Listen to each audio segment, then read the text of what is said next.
As we begin Season 3 of Dying to Tell You, I want to take a moment to thank you. This idea of talking to people who are living with serious and often terminal illness was a risk, but I remain confident and committed to the idea that bringing these kinds of stories that I would often hear behind closed doors out into the open is valuable, meaningful, and important. The only way this has been able to continue is that you, the people listening to these interviews, are enthusiastically engaging with the lessons our guests are bringing. So thank you so much for listening. I'm so excited about the episodes coming in the next few months. I'm excited to continue building community around this idea that there is so much to be learned from someone whose finish line is in sight, and that grief and loss, while painful and unpleasant, are absolutely a normal part of life and not something to be avoided or hidden. Please enjoy this conversation with Sue. I remember going upstairs to my bedroom, walking through the door. I took a step and who I thought I was just fell away. All the names I've been known by just fell away. There was like, well, we don't know what to do, so we're just out of here. Like, that's how it felt.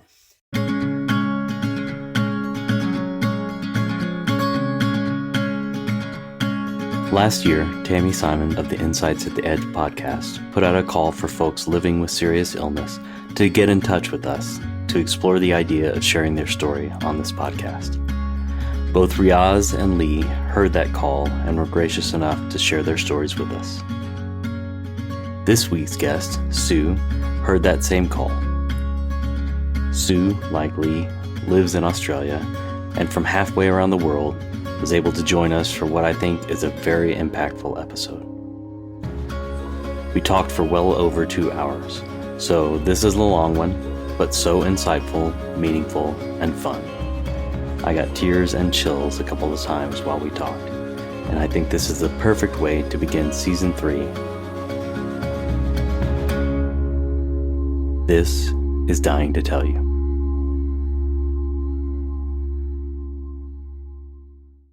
Welcome, Sue, from the other side of the world. Yes. It's remarkable, really, that we can do this.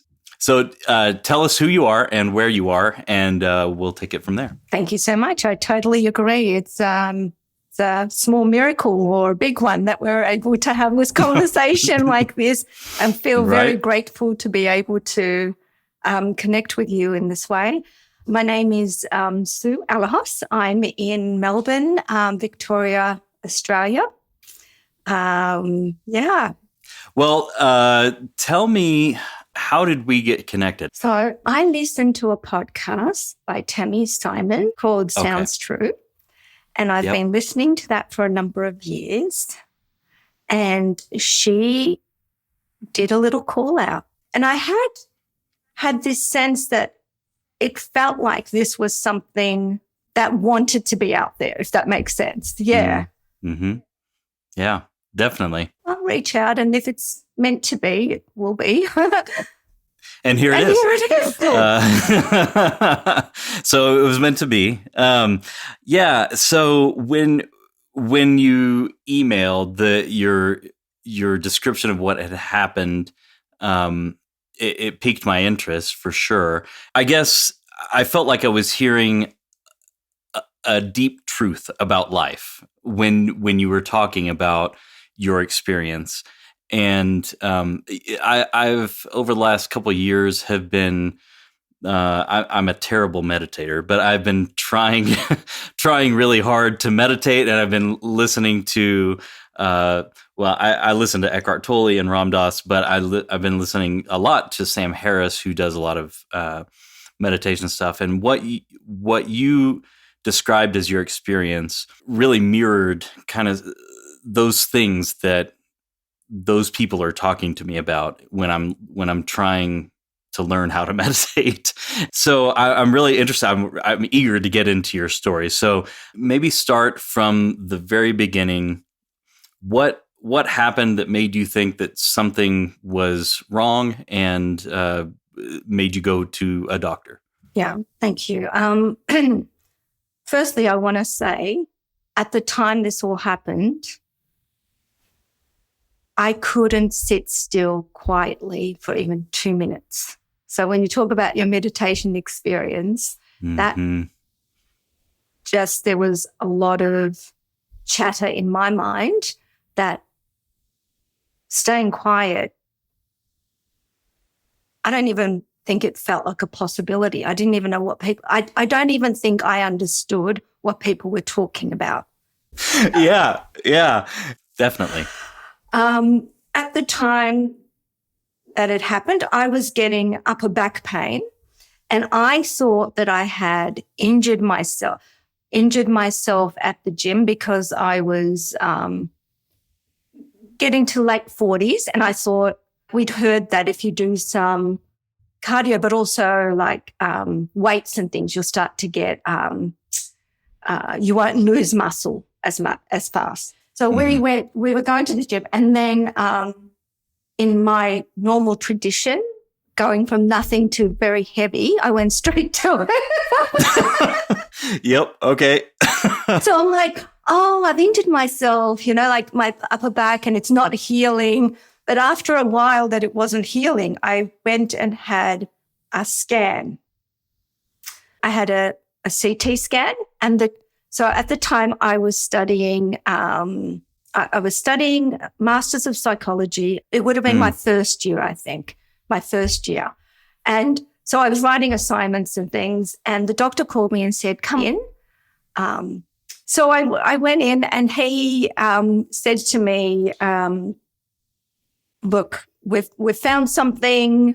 I think there's a mass. There's a mass that's come up on the CT scan." And I said, "Oh, okay." I said, "Okay, well, I've got to go back. I've got an assignment to write."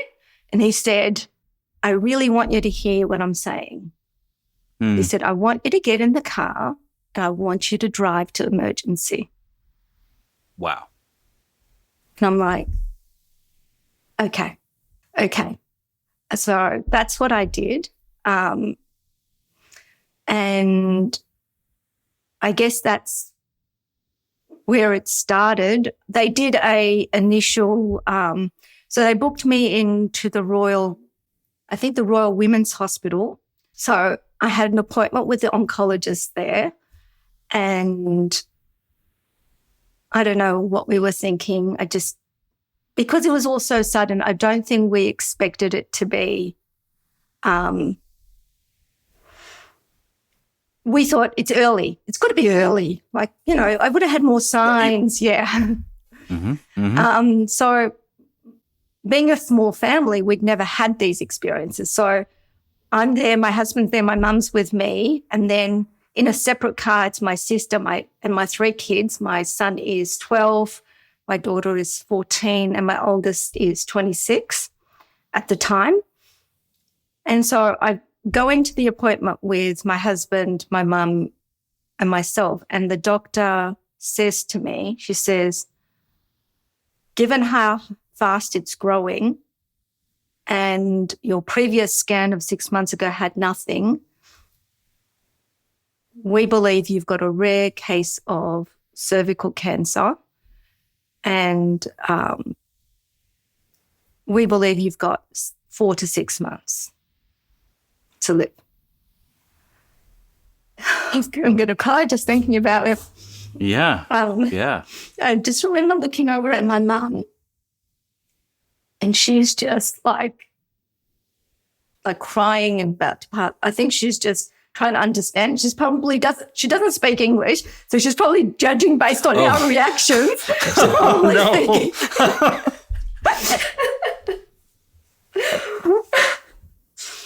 So the doctor told us this. Then she took a biopsy, and then they shuffled me to another room separate from my family with some social workers. And then, from my understanding, then they told my kids, they took all my children in, 12, 14, 26, my sister, and told them the same thing. Separate from me, before I can talk to them, before anyone can prepare for it. So wow. Later they tell me they all are coming home crying in the car, and then we came home. we being you and your husband? Me, my husband, and my and your mom. And it all just felt surreal at the time. Mm-hmm. And I remember going upstairs to my bedroom, walking through the door. I took a step, and who I thought I was just fell away. All the names I've been known by just fell away. There was like, well, we don't know what to do, so we're just out of here. Like, that's how it felt. And that time I just felt like I just floated up, like my consciousness kind of just floated up and just merged with, it felt like clouds. It felt like white light.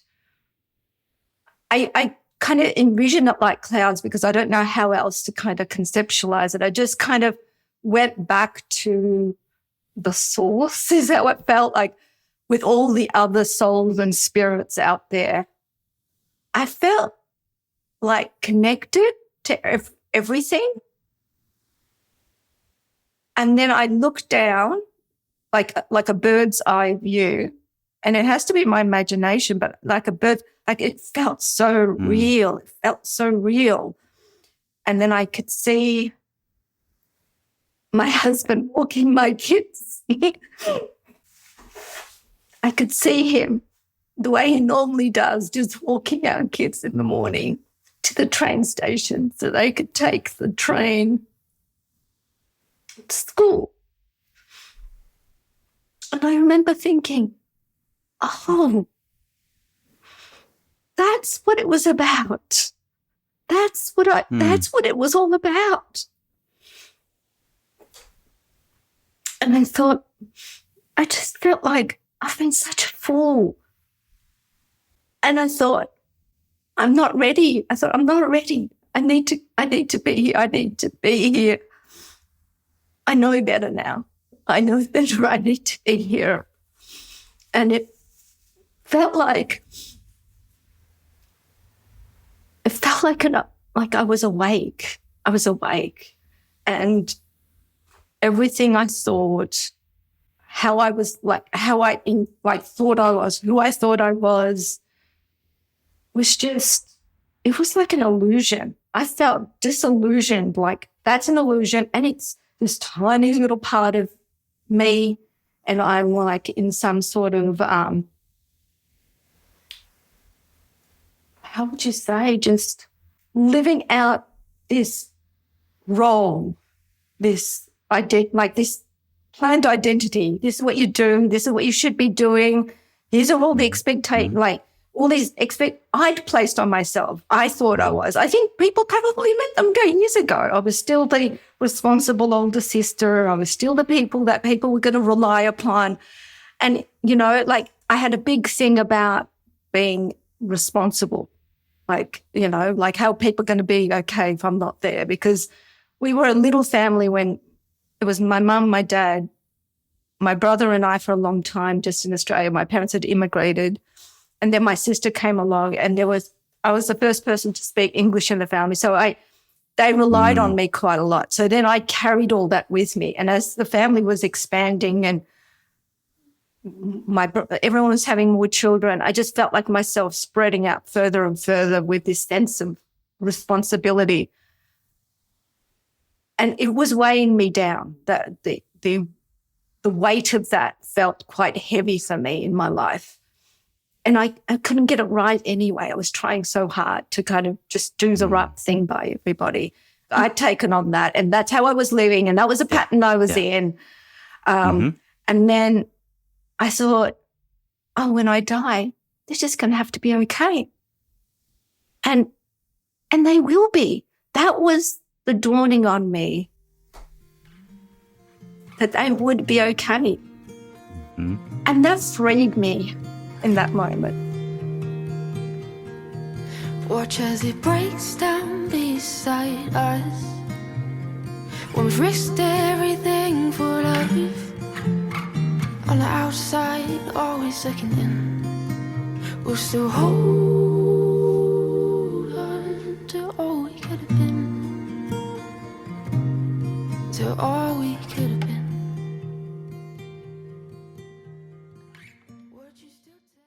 you said it had to be your imagination, right? Looking down kind of from above and seeing everything had to be your imagination. And I think, of course, right? Of course it would have been your imagination.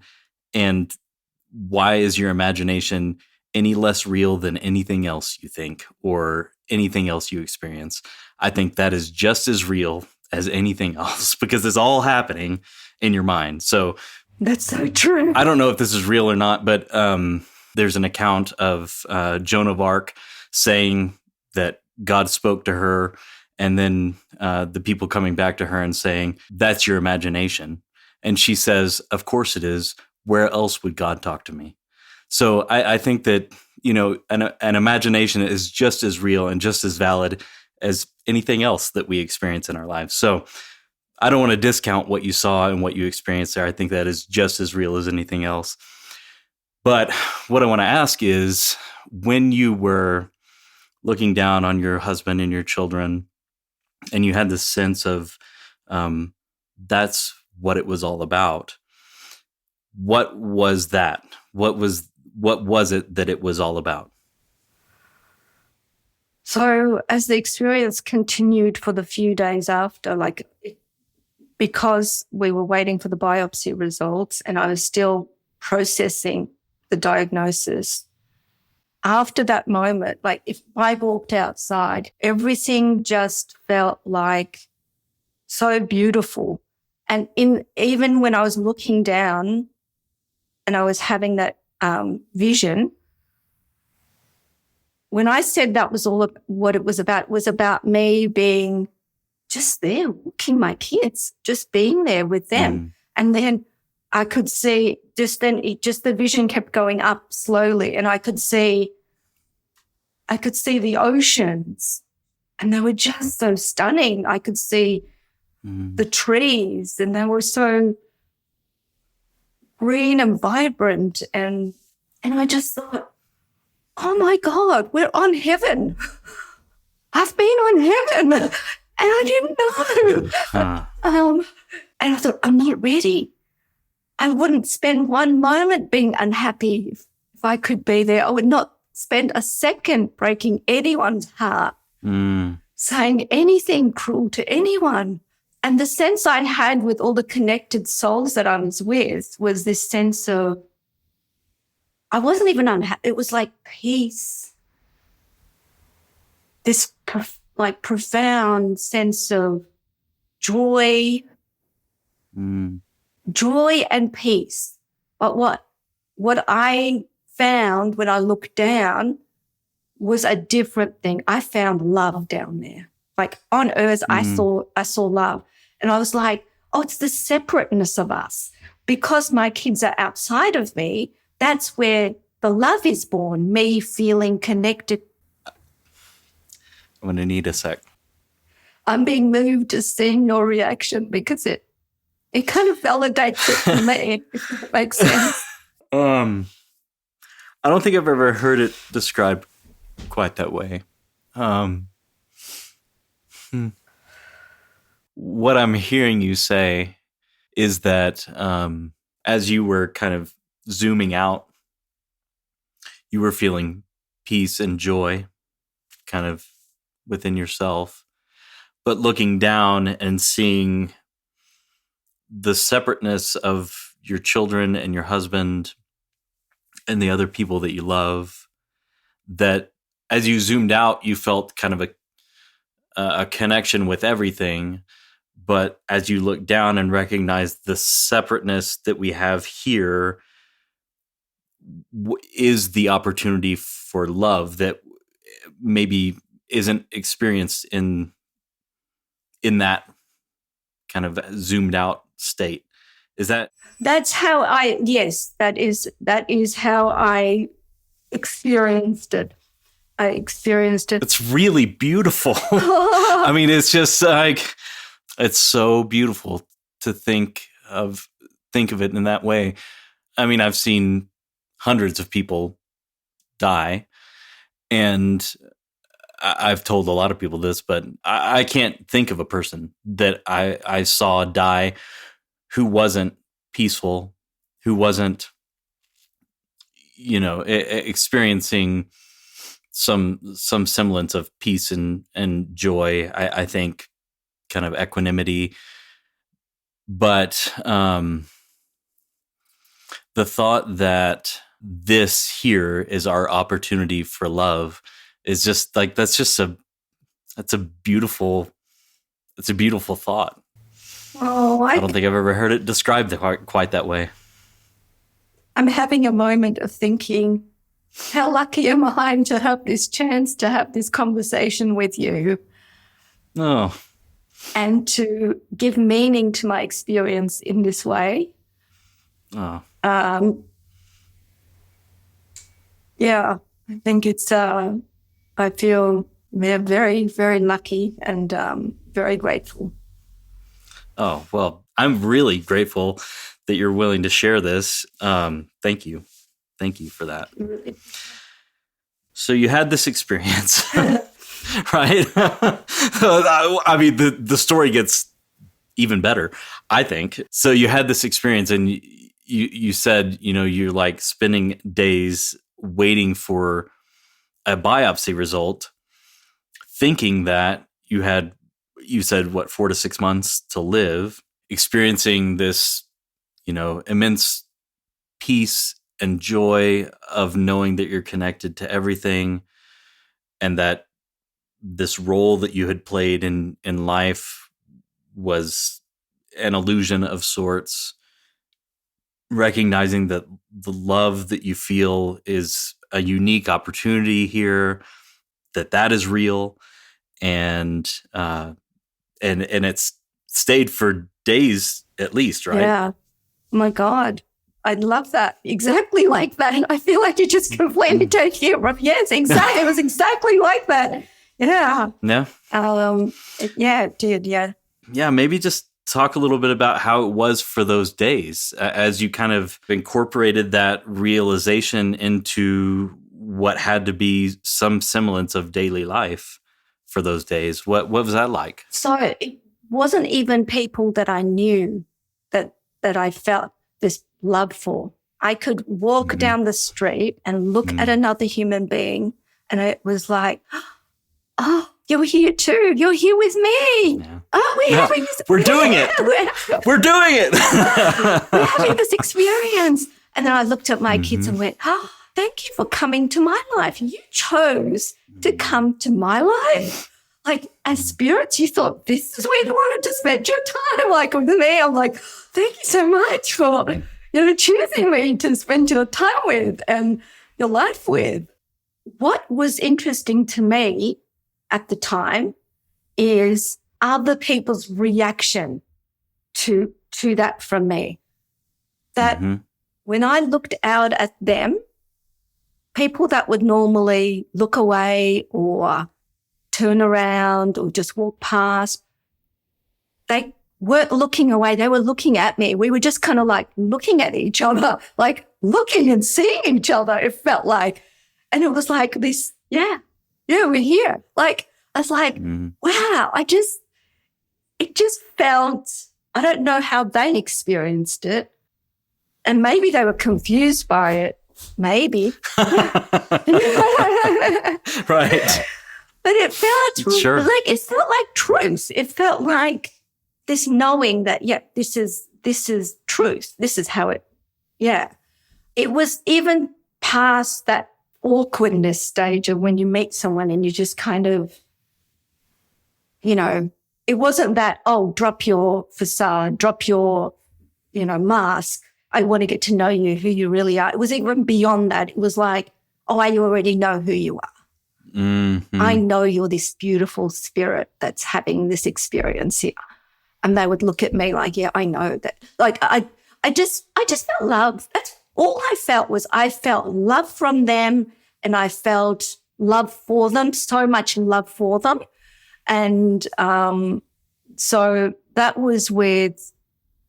that extended to people outside of my family and people I didn't know as well. I assume you're going about your life. Is that kind of right? I mean, yeah, somewhat? Like how do you hold it when you go? So my house at this stage is full of people. They have come people that are my friends are coming to my house to support me. People that are my sister's friends are coming to support her and by extension me. People that are my kids' friends, so everyone's got support people. And at the time, that weekend, if you walked through my house, you would see someone sleeping somewhere, like anywhere. They would be on couches, they'd be on beds, they would be like... Okay, you're running a hostel. we're just running. And I thought, and for my husband, I thought, I am not denying anyone anything. This is their chance. I'm in this physical body. This is their chance to kind of experience me through this body. They want to touch me. They want to hold me. They want to cry. Like anything they want to do, they can have. Because once I leave this body, it's our one conduit to each other. Like I've got nothing. I'm just gone after that. I've got no way of reaching them. So that's what it was like. By that stage, over that weekend, I had this sense. My sense was, this isn't my story. This diagnosis isn't my story. Can you say more about that? Like why was that your sense, or was it just something that came up? It was, this isn't how I go. This isn't the story of my life. And I said to my husband, I don't think this is my story. I feel like this isn't what happens. This is not the diagnosis I would get. And I think at the time he was just holding on to any hope he could get. Well, that brings up a really good point. What was the reaction of everybody else? Obviously, your husband is worried and holding on to whatever hope he had or could find. What was their reaction like? What were they doing in this moment? And did you talk to them about this experience that you were having? I talked to my husband about the experiences. He was, he's a gentle person, and he was having panic attacks. He was waking up like in a panic at night. He wasn't sleeping very well. He was crying. I was crying. We cried a lot that weekend, and we just said a lot of loving things. Like I think I was just really distraught that I was dying and causing all this pain to people like my husband and my kids. And I had a hard time with that. And he was quite loving through it. He just said, I wouldn't take it back. If this is all we have, I would still do it. If I knew, I would still choose this. And that's really sweet. It's really sweet. It's beautiful. I guess I felt a lot of guilt at just the thought that my son wouldn't have a mum by his 13th birthday. I thought, how could I do this to them? How could I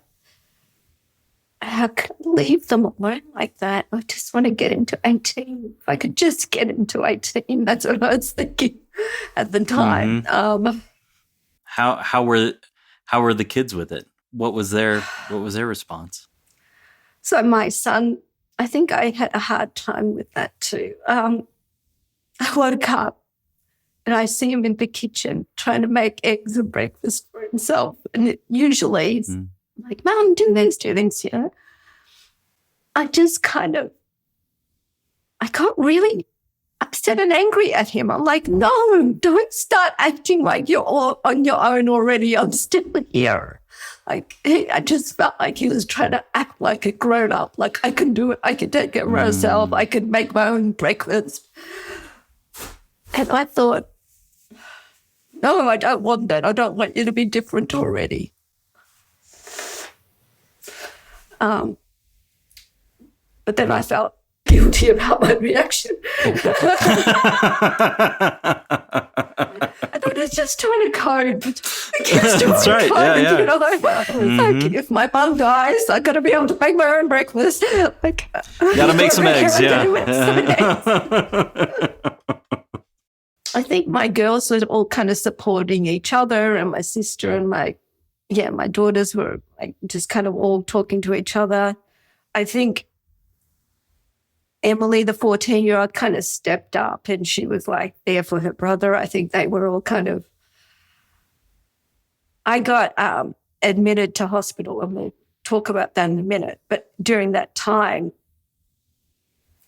I heard that the kids were sleeping in the same bed. So there was this, some people might call it like a regression of sorts. Everyone wanted to just be with other people. So I think Emily and Ethan started sharing the bed again during that time I was in hospital.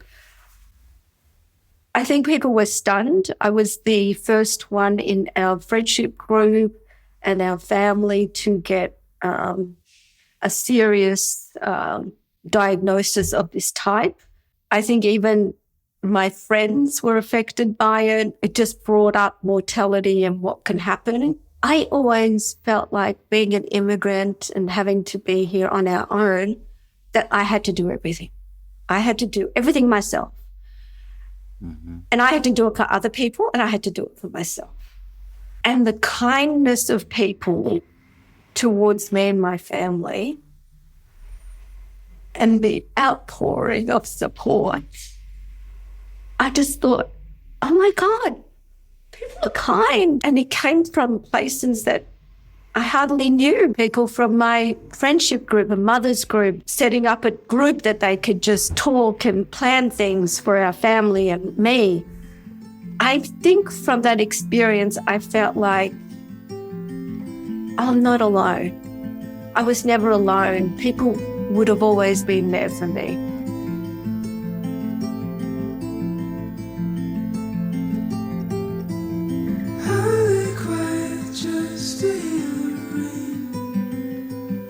Whisper softly that I might see you again. Hold me down and watch the water rise. Pull me out and bring me back into this life. 'Cause I'm ready for a forest fire. Forest fire.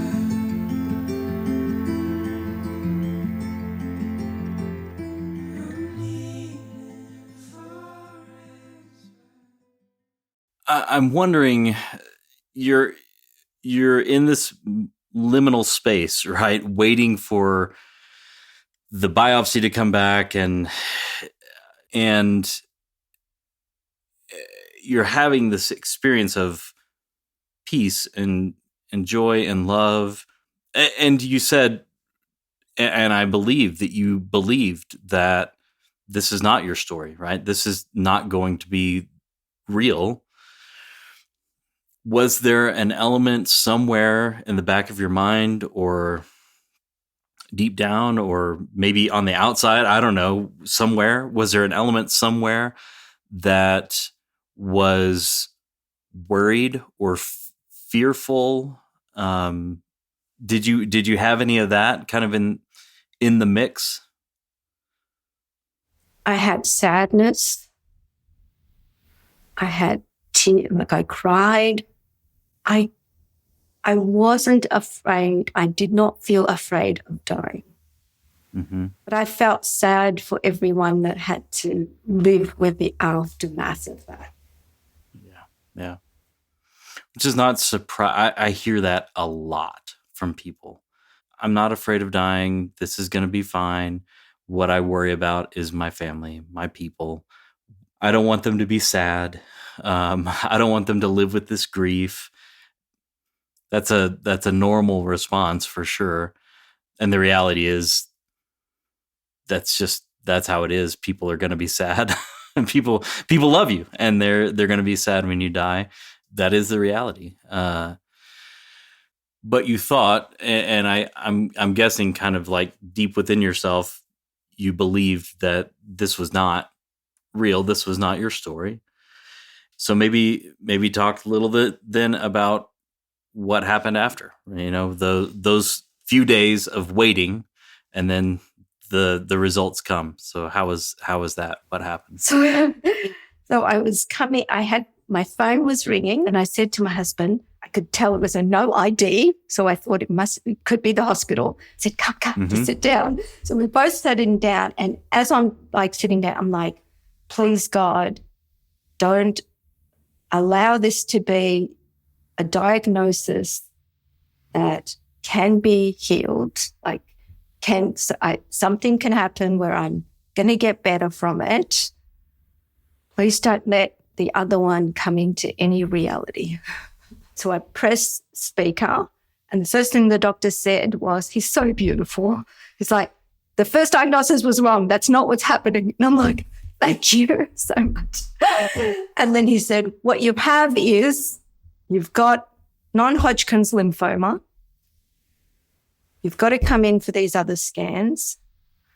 And because they weren't sure about they knew I had a lymphoma. I don't even know if he said non-Hodgkin's. He just said, you've got lymphoma, which is a blood cancer. That stage, they didn't know what type and what stage or anything. Mm-hmm. My husband's like, straight away, he's checking, like, what are the statistics of survival from lymphoma? Survive. Pretty good, right? Yeah, pretty, and I mean, it looked like 40%, 50%. I don't know what it was at the time. Well, I'm like, we're like, yes. And the doctors, we're like, who would be so happy about a diagnosis of cancer? But believe me, I'll take that one over any other at this point. Right. Yeah. I kind of picture you kind of like walking above the ground, right? Through this whole situation, like waiting for the diagnosis. And so that diagnosis comes in, the real diagnosis comes in. What is that like? What does that feel like? How was that for you? It is elating because that weekend when my parents had come to visit, and Dad was asking me what it was, and I was trying to explain it to him, the original diagnosis, and he said, a little bit of hope is better than no hope at all. And I think that call was hope. And he was right. It was good. I felt like empowered again. I can do something about this. There's a chance for us, is what I thought. And I wanted a chance. I was like, please, God, give me a chance. You can't take me after showing me all this. Like, give me a chance to kind of live it this way a little bit. To live life with the knowledge that you'd gained over those few days of waiting for a diagnosis. Yes. And that few days, it sounds like such a short time when we say it like that. But if you could take my whole experience of life and you could map it out and separate portions of it, those few days take up such a huge part of my conscious experience of life. And I felt like at that point, I was really afraid the days following because I was afraid I would lose that experience. I was like, how do I hold on to it? How does life not take it from me again with the routine and day to day? And I guess life doesn't take it from me, but what happens is that the patterns and like how life interacts with me and how the brain seems to work, I was scared. I was scared that I would forget. Yeah. We lull ourselves into a lot of things, but kind of the sense of safety by creating routines and patterns, like you've talked about. And we get so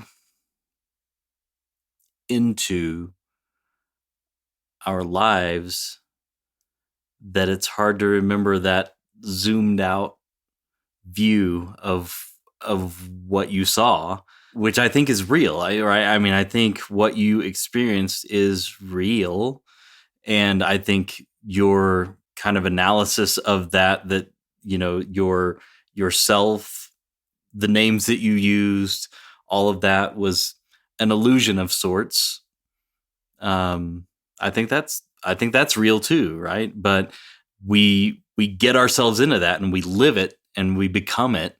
So I can totally imagine the kind of the fear of trying to hold on to what you experienced in those few days, which was awful in some ways and also really eye-opening and transcendent, I guess is the word I would use. What happened from that point? You got that diagnosis, the real diagnosis, and then what happened from there? So I had to go in for a PET scan, which is when they check how spread it is and where it is. Mm-hmm. And I had my lymph node was up. So when I went into the PET scan, I went in with a friend of mine who's a parent from where I call it prep, which is the like kindergarten kind of parents. So our kids had grown up together.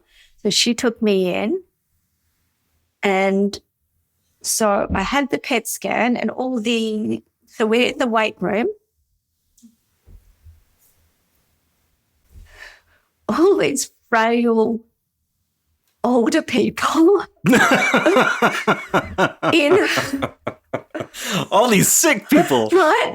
And like kind of needing support to walk are leaving after their scans. Sure. And it's been ages, and my friend and I are just still sitting there. And I'm like, why aren't they sending us? Like, why aren't we going home? I've had the scan. Oh. So I'm starting to get nervous at this point. Like, I'm thinking, now where it's just us and everyone's left. I've had their scan. Even people that are much older than me, much frailer than me, they've all gone. And then a doctor comes down and he takes me into another room and he says, look, there is a mass near your spine. I'm afraid that if I send you home, it will take us too long to get you booked in to have that like radiotherapy in that part of your spine. I'm afraid if it goes into your spine, then you'll become unable to walk. Yeah. He said, if you accept, I will see if there's a bed for you and I'll check you in right now. So I wasn't expecting to be checked in. My family wasn't expecting me to be checked in. Mm-hmm. But at that point, I was nervous because I was when I walked, I felt unsteady. And sometimes I felt like, what is up? Like I feel like I'm wobbly. I'm wobbly on my feet at times, not always, but at times. I was like, yes, please check me in. I'm already nervous about going home. Mm-hmm. And they found me a bed and they checked me in on the spots, which again was surprising for my family, which is shocking, right? Shocking. They've never had me not being home. Like all of a sudden they have to know that I'm not there. So that was, it took them 3 weeks. Like they removed the lymph node. They took me straight into radiotherapy over 5 days to treat that spot that was on my spine. Yeah. And it took them, a few weeks to diagnose exactly what I had. And by that stage, they said I had stage 4 non-Hodgkin's follicular lymphoma, grade 3B. So a stage 4 being it's spread above and below the diaphragm and spread out through the body. 3B being it's starting to grow faster. It was a slow-growing cancer with small cells, but now the cells are getting bigger and it's growing more rapidly. they said, given my age and my fitness level, they will do a more aggressive form of chemotherapy called OCHOP. Yeah. Mm-hmm. Yeah. Right. Yeah. Like the benefits and burdens of being young and fit, right? Now you get the good chemotherapy. I know. The hard chemotherapy. The good, you know, and they wanted to kind of, like, they give that sort of stuff to people who've relapsed with lymphoma. So it was just progressed enough, and I had enough of a tumor load that they wanted to get it. And so I started, so it took 3 weeks from when I went in, and then they started the chemotherapy. At that point, I think that was a hospital stay. And when I came home and I started being an outpatient and I was going in to the hospital for treatment, they assigned me a psychologist at the hospital. Until then, I would have, mind you, I'm studying psychology, but felt like I shouldn't be. I was just thinking that, yeah. But I'm thinking, and I did an undergraduate 4 years of psychology, and I did an honours in psychology, but I still felt like I still was prejudiced against psychologists for myself. Like, it was quite, seeing this stuff about yourself is confronting. So funny. Oh, that's so funny. Sue, I mean, it's... I love this. I really appreciate the honesty about this. I'm a chaplain in a hospital. There's probably 2 chaplains that I would allow in my room if I was a patient in the hospital. I don't like chaplains. Don't tell anybody. But cut that bit out. It's so funny though. I mean, yeah, I totally get it. Yeah. So they assigned you a psychologist. They did. And and I went in to my first session with him. He's just a beautiful man. I'm just so grateful to him. And I just said to him, I had this experience and I want to hold it. Can you help me just hold it? I don't want to lose this. If I get better, I don't want to lose it and go back to the way I was. He was able to support me with those sessions, direct me to readings of Marcus Aurelius and others that, a kind of view of living a good life. So ways of living a good life. So I was very grateful for that, and to have been, being fortunate enough to be assigned someone that I clicked with, that clicked with me. Yeah.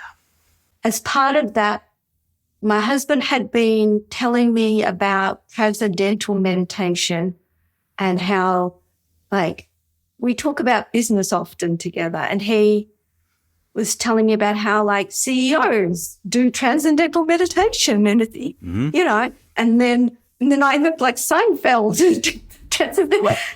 Right, yeah. Oh my God, comedians and celebrities and CEOs. And so then we signed up as a family. It's not a cheek thing. You kind of have to commit to it. It's and we signed up, and I learned how to meditate over a 3-day period with practice and things like that.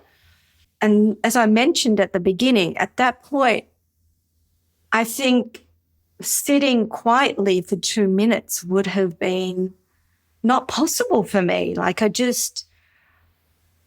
was so always in this always doing something, thinking about something, planning something. And I didn't know what you do when you don't think about stuff. What do you do? But I also knew that in my body, at that time I was reading books about how stress or past traumas can live in the body. A book called The Body Keeps the Score. And other books about people healing themselves through diet and mindfulness. And so I was kind of seeking to learn as much as I could about it, while I was also, on the other hand, afraid. I was afraid that if I changed, what would be the effect on other people in my life? And it did. All of these things did happen. My fears were not, I knew I could have this live more a conscious, awoken kind of way. But when other people don't want to and you love them, what would we share? And they would still expect me to be a certain way that was creating me to be anxious. I had lots of physiology that was tension in my body and in my gut. I would not be able to sit still and just watch TV and be relaxed. I would not be relaxed chatting with my children and just being in life. So these parallel things, this fear that my life will change too much, and how will it affect and impact, and what are the ramifications with people I love, and then knowing there's something else, and that if I don't change, I'm going to die. I'm going to let myself die. And I'm like, do I love myself enough? Do I care about myself enough? Then I had to learn to love myself and have those conversations. So I had that treatment. I had a partial remission, but my life didn't change significantly enough. It changed some. I changed some things about it, but I realized I was still feeling the unrest in my body, still not relaxed and calm. I was continuing with my master's program in psychology, and I only had about 6 months left of my program to qualify. So I was a provisional psychologist and working as that. However, I was getting symptoms again, and I felt like my cancer's coming back. And the doctors were saying, no, the PET scan doesn't show anything. And I said to my husband, no, it's coming back. I can feel it in my body. It's there. And it took them about 6 months to find it, to find the cancer, because I guess it has to be a certain size for it to become visible in the PET scans. And then I got the second, the relapse diagnosis. But when you relapse with lymphoma, every time it happens, you have less and less what they can do for you, what the treatments can be. Yeah.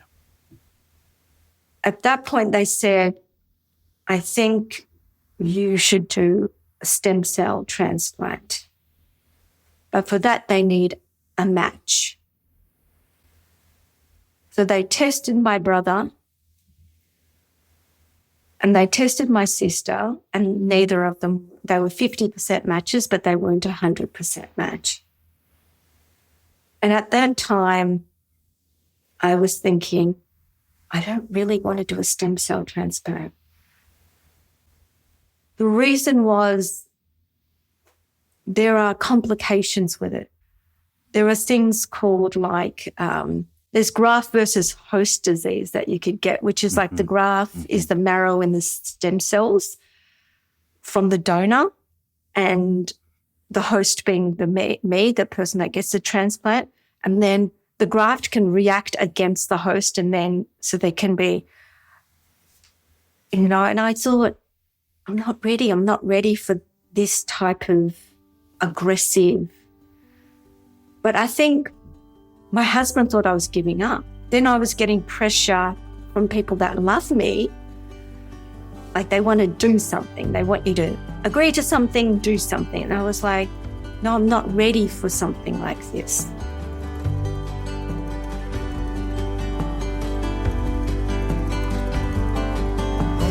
Promise me you'll come with me when I go.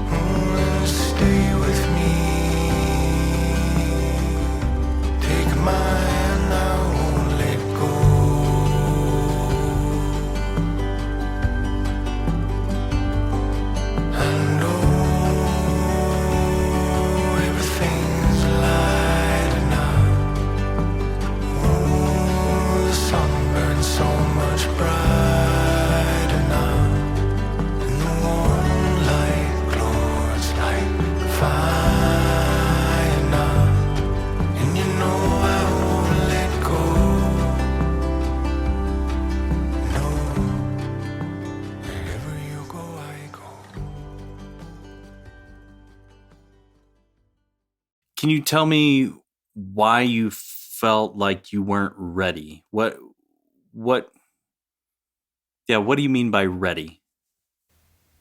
That seemed like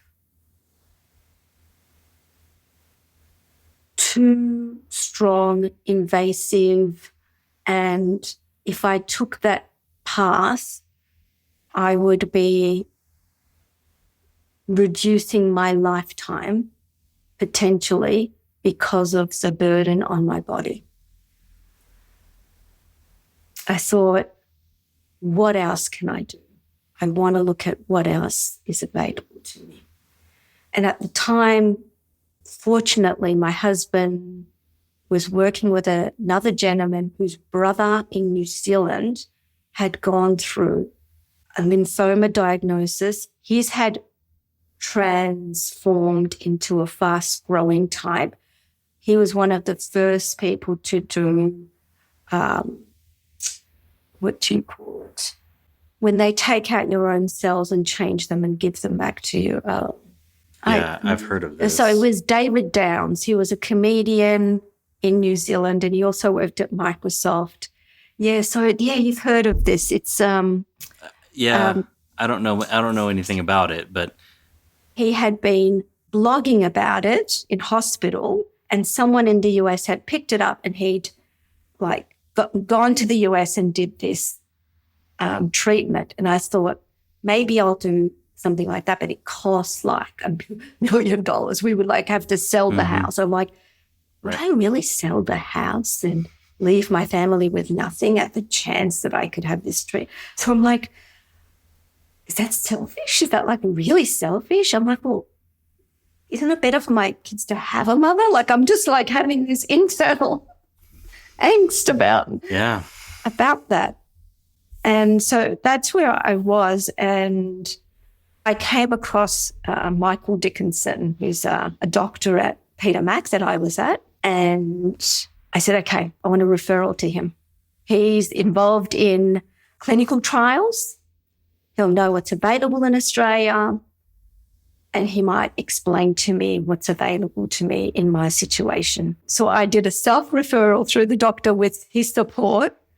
And the doctor, because he dismissed me when I originally thought I had my relapse, he thought I was anxious and about getting cancer again. And he thought I was a psychological situation. Because he dismissed me, when I went back and had the relapse and I asked him for the referral, he was so accommodating. He's like, tell me what you want me to write. I'll write it exactly as you're saying. I was like, thank you. We're all right. We're good.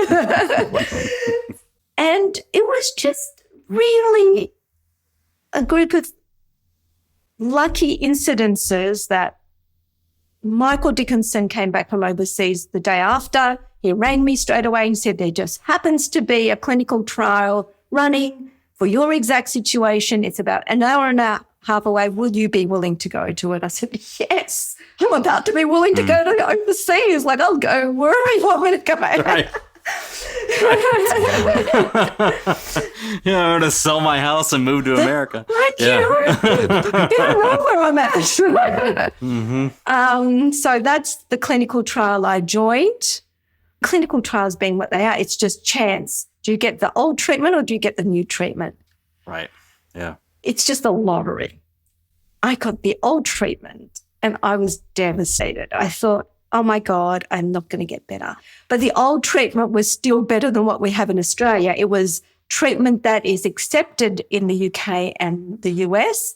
It just, the funding hasn't occurred in Australia. So it was slightly different from what I'm available to me in Australia, but it wasn't like the modern by specific, Sure. whatever.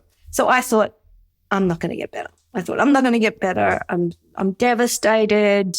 I really thought this was going to make me better, and it's not going to make me better. So I went into it a bit more afraid, I guess is the word. Not as, I thought it was all lining up. Goodness me, it was all lining up. And here I am in this situation. What happened, But I guess, part of that feeling is because the nurses and the doctors are all sad you got the old treatment.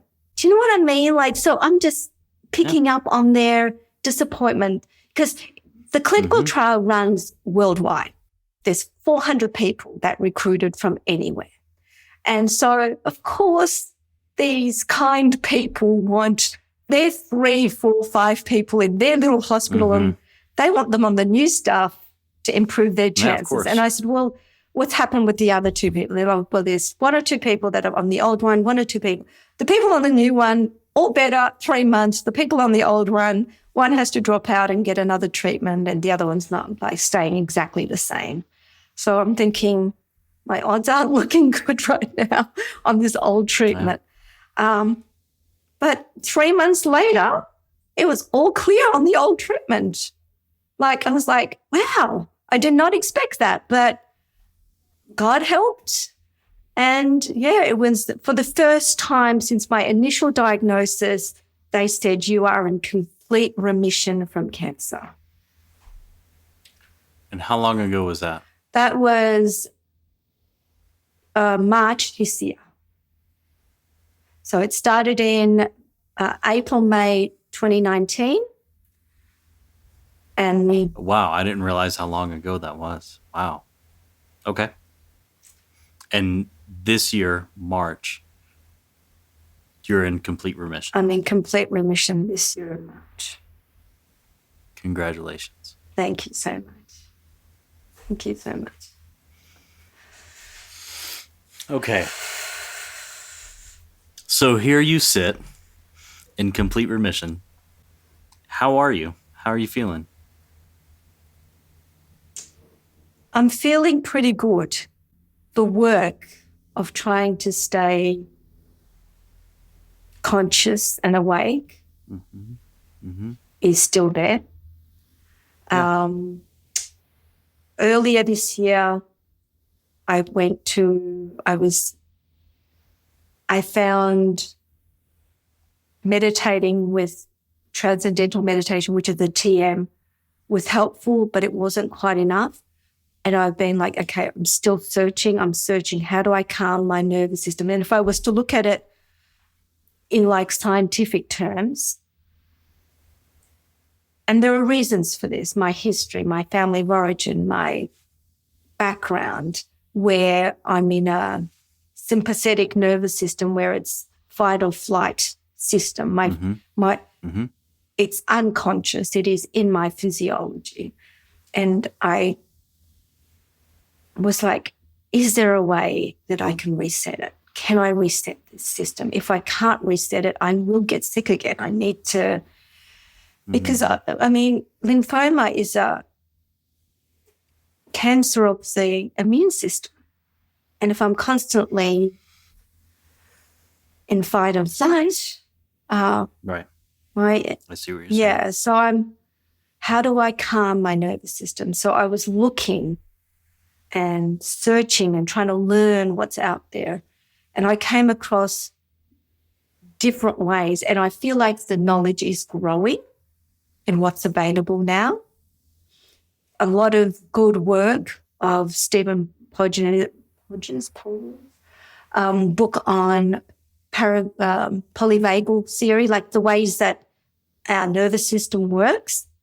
I was listening to Ram Dass and, I was listening to other spiritual leaders and even I went out, I grew up Muslim and I went and got a Bible. I thought, there is gold in here. But these things that have been said, these are, what was actually said? What was the actual words? Like, I want to hear them with the lens of my experience. Like, so I was looking at, like, ask and you shall receive, seek and you shall find. I was like, there's a message here. Like, it's telling me things. So I thought, okay, maybe I will look at Eastern philosophy. Like, I feel like there's something in this meditation and yoga. And I'm thinking, I want to stay in complete remission. I want to stay awake and alert and conscious. So I learned the practices. It's a 40-minute practice every day.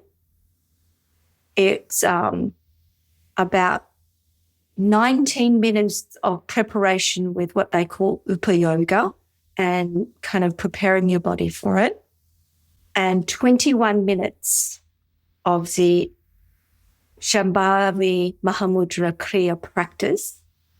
The practice is a breathing technique, a chanting technique, and another breathing technique. While you're completely present, like you're just meditative state, like you're focusing on your breathing and that sort of thing. You had to practice twice a day for 40 days. And I think the intention there is to make it habit in your soul, right? And you can't, it's got to be done on an empty stomach 4 hours beforehand. That's the hardest bit. I drink coffee first thing in the morning, right? Right. Yeah. So but I have to say, out of everything I've tried, it has been the most powerful technique to calming my nervous system and giving me distance from that person I think I am, separating me out, than anything I've done.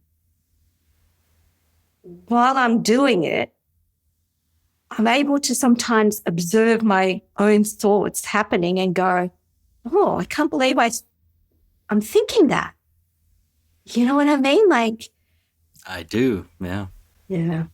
And I'm eternally grateful to Sadhguru for making that available to me. It has changed my life and given me a tool to reset myself every day, because I notice the habits and patterns are very strong. And if I don't do it for a day or two, I fall back into them. It's so easy. Even the patterns that I'm most aware of, it's so easy. Perhaps the patterns that I'm most aware of are the easiest to fall back into because they are so ingrained. They're so obvious, but so ingrained in all of this, whatever I came with, Yeah, I get what you're saying. If you walk around unconscious, it's very easy then to get back into those patterns of sue whoever you thought you were, or whoever other people tell you are, or whoever you have been in your life before. It's so easy to fall back into that. Exactly. With you, I can be sad with you. Just take my hand and fly up through the dreams where the skies are so clear.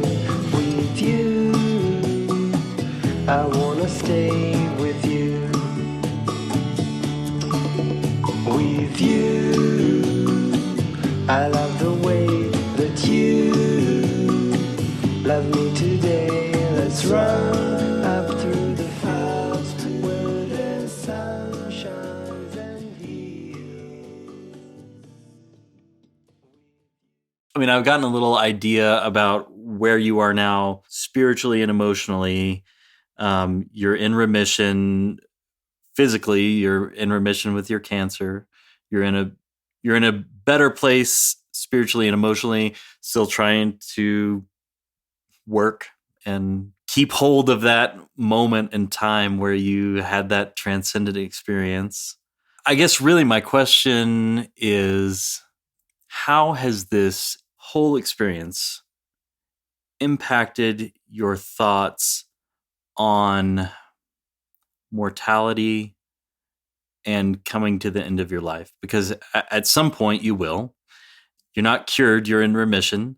So at some point this might come back and you might get more treatment, you might not. I don't know what will hold, right? We don't know.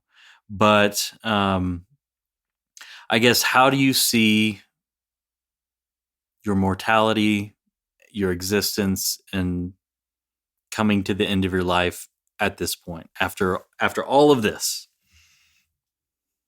So the type of cancer that I have, being follicular lymphoma, it normally comes back. It grows back. It's a slow growing, there's no cure. That's the type of cancer that it is. I will likely have other treatments in my lifetime if I'm lucky enough to live and face that. Right. I think that my view on mortality and coming to the end of life, that being implanted in my brain, in my consciousness, I feel like is some of the motivation for working to keep the skills up to remain conscious of myself and not get hijacked by my identity and my role, and just kind of do that, like kind of remind myself every day and look for these strategies and tools that I can use to try and bring myself back. It's a very strange thing to say, and it's probably confronting even for myself to say it to myself. And you hear it often from other people too. But this cancer and this experience, while very painful in what it's done, has been a gift to me. What would have been a worse scenario for me is to have died and have never had this experience. Having had it and lived only one day, I feel like that one day, even a day awake, feels just so precious. I'm so grateful for it. So I know, so I wouldn't give it to say that I feel blessed to have had the experience and to have had the chance. Now, if I get to the end of my life, I hope I'm able to say that I have made time for the people in my life that I care about. And a realization that happened was like, when you come to mortality, you go, well, I'll be gone. What will be left of me? There's nothing left of me. Like, in a few generations, they won't even know who I ever was. But I guess that bit of training that I got in psychology kind of, I learned about like DNA and epigenetics, and I realized, I'm going to live through the DNA and the epigenetic, like the ways that I've influenced or affected. So first I pass on my DNA, and then my interactions make impressions upon their DNA and their lives. Then that lives, and that can live for a long time. And so that's one way I continue to exist. And so I feel like I'm conscious that I want those impressions to be a kind and good and nice, like an impression that I would want my grandchild and my great-grandchild to I'm trying to be worthy. And that reminds me of a guest on the podcast in the second season, Sandra. She talked about kind of this idea of living on in these subtle ways, right? Like not life after death, like I'm gonna go to heaven or whatever. I mean, neither here nor there, but the legacy being I live on in the people that I've touched. She interacted with, people at work and all these other things, just this subtle energy, I think is what she said. And of course you live on in your DNA the way that your children, you pass that along, but also, like you said, the way that you've touched them emotionally and, with teaching and conditioning and showing them your awakening and all the other people that you've touched. That I just think that's a really beautiful way to look at life, because it's so true that 100 years, maybe less, nobody will say my name ever again. Right. I mean, it's just, that's the way it is. And just knowing that there are little pieces of me that will live on because I had a hand in this or that. And if you can know that and accept that and love that, what a way to live. I agree. I wish it was easier. Wish it was easier. Me too.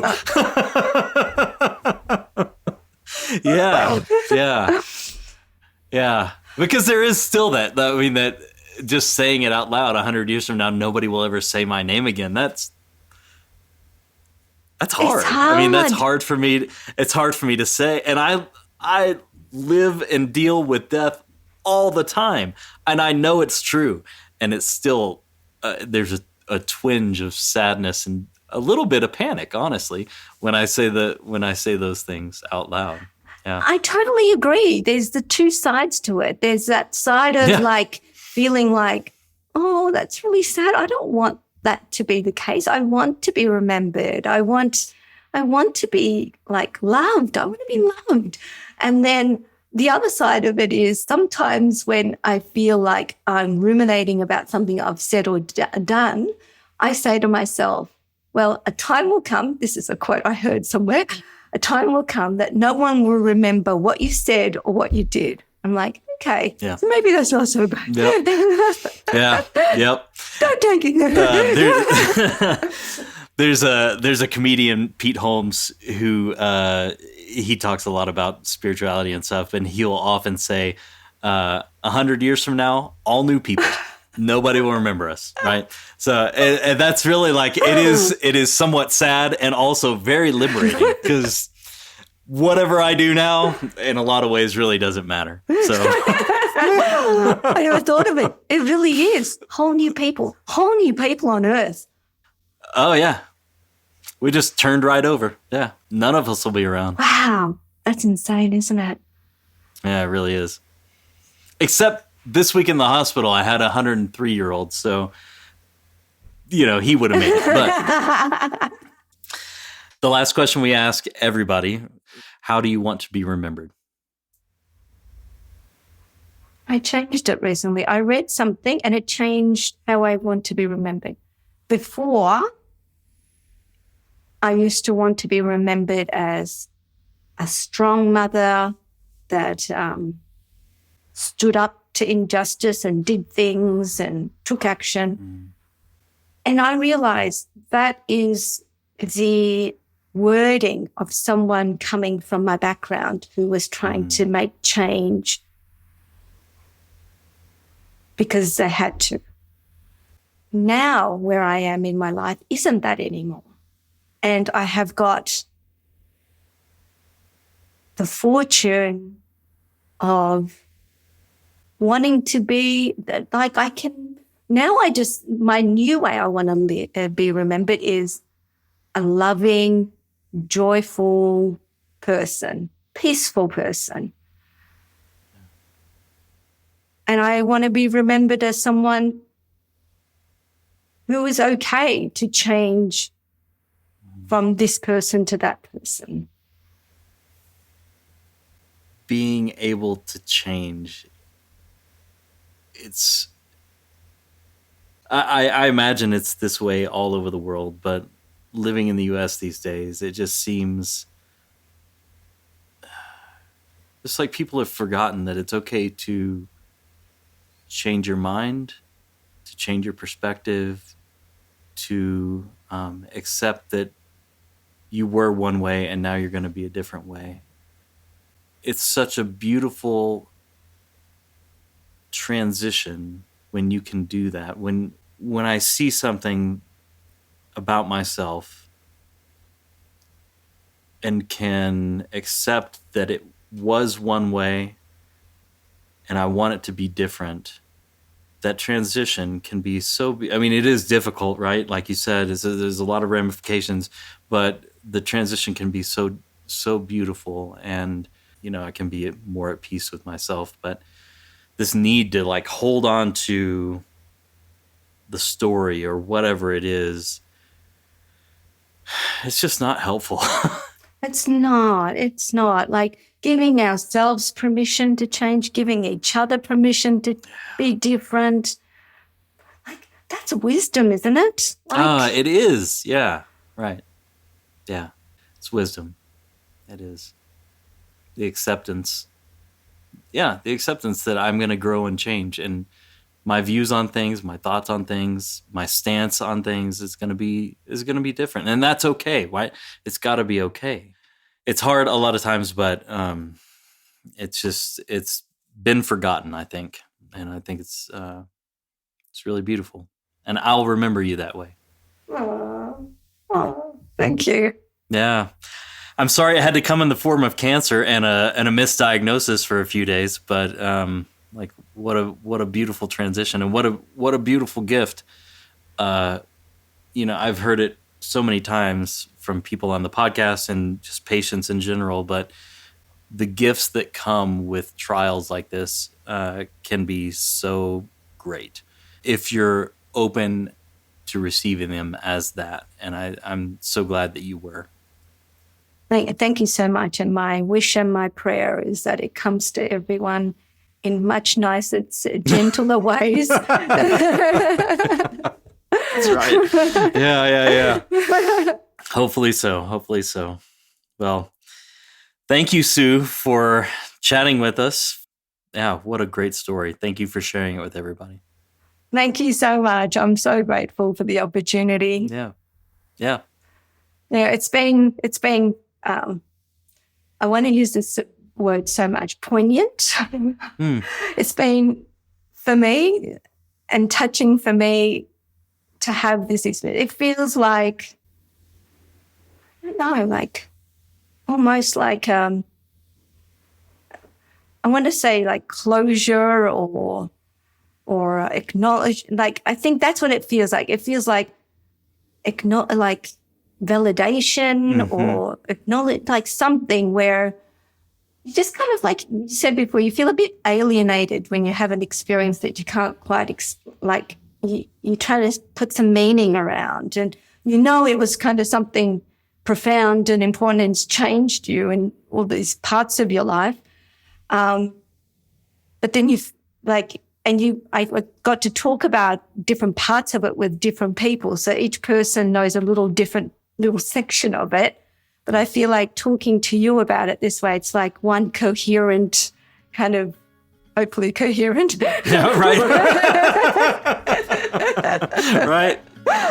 One opportunity to kind of have it heard by someone who's really kind and empathetic towards it and validating. So appreciate that.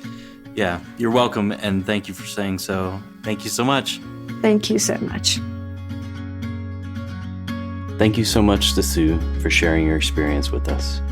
Your perspective on life and purpose has been rolling around in my heart and mind since the day we recorded. In difficult moments, it's helped me to recenter and focus on the love that I have in my life. More on that in my reflection next week.